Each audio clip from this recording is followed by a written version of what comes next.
activists have been trying very hard to get Hogwarts Legacy cancelled. They have said we're terrible people for playing the game, that we can make a difference by simply not buying it, and it hasn't worked because Hogwarts Legacy is #1 on every digital sales platform currently, and it seems like a lot of the people trying to cancel the game have seemingly started to give up as they have seen the hype build now that we are only a couple of days away from release.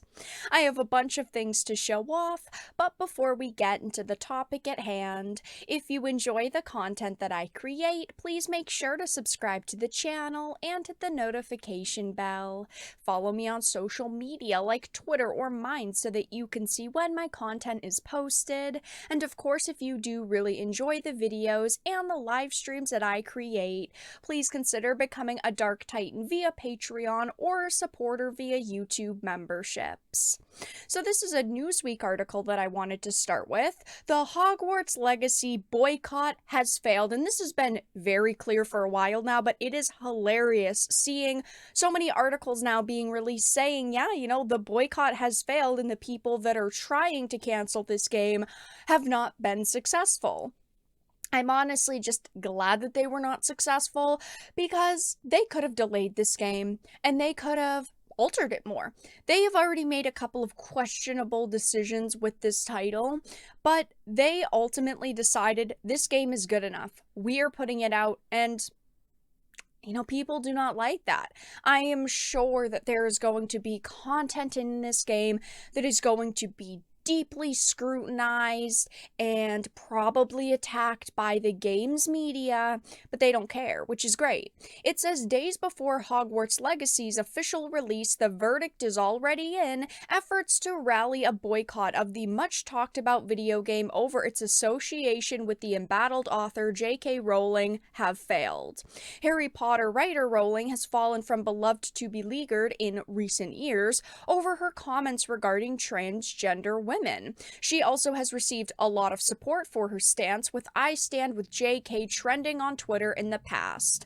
As far back as 2020, a number of fans have debated whether her attachments to the game would prove to be problematic given the controversy that she has faced, and I have said this from the very beginning.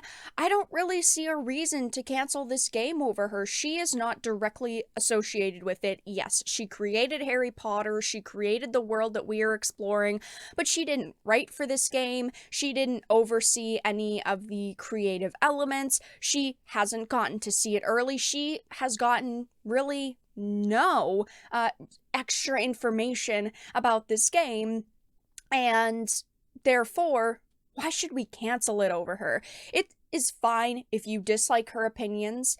We are human beings. We're never going to agree with everyone on everything, but she does have a right to her own opinions, and she has simply stated them on social media, and that is why people hate her.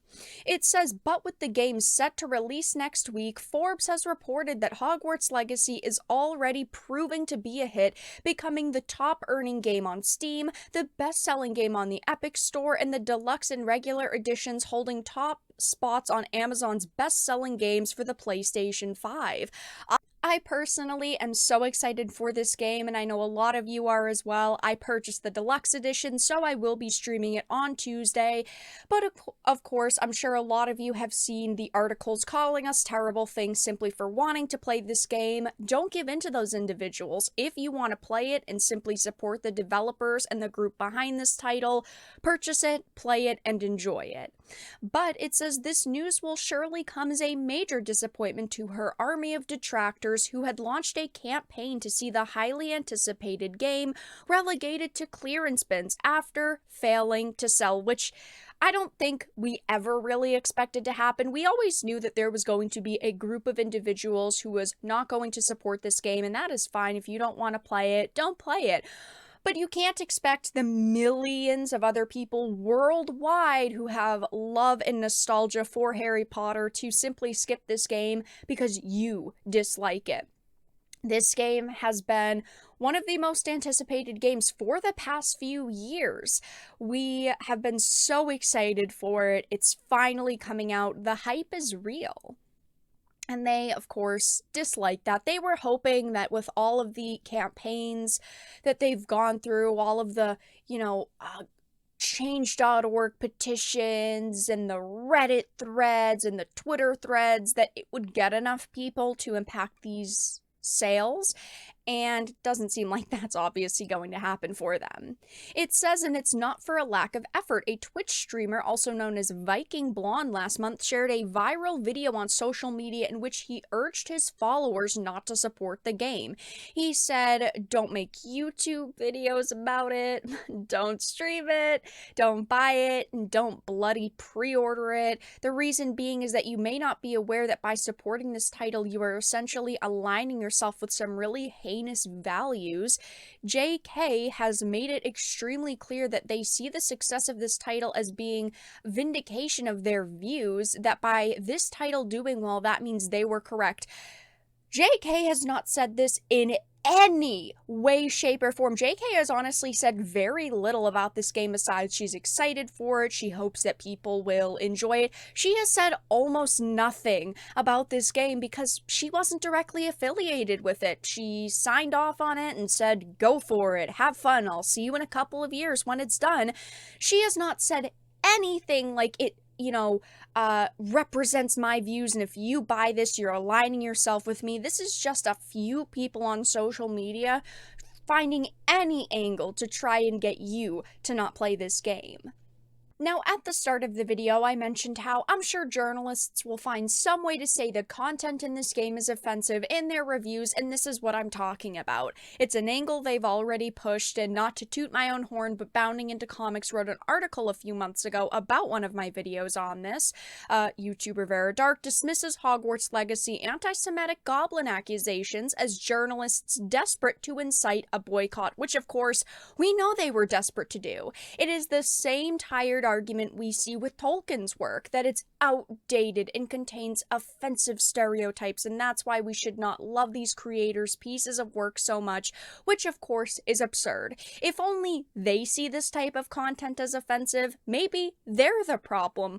But journalists' early reviews haven't released for the game yet. I'm guessing they will on Tuesday since the full release is on Friday. But either way, it doesn't look like it's going to matter because their boycotts have already failed. And I bet that they're pretty pissed off behind the scenes.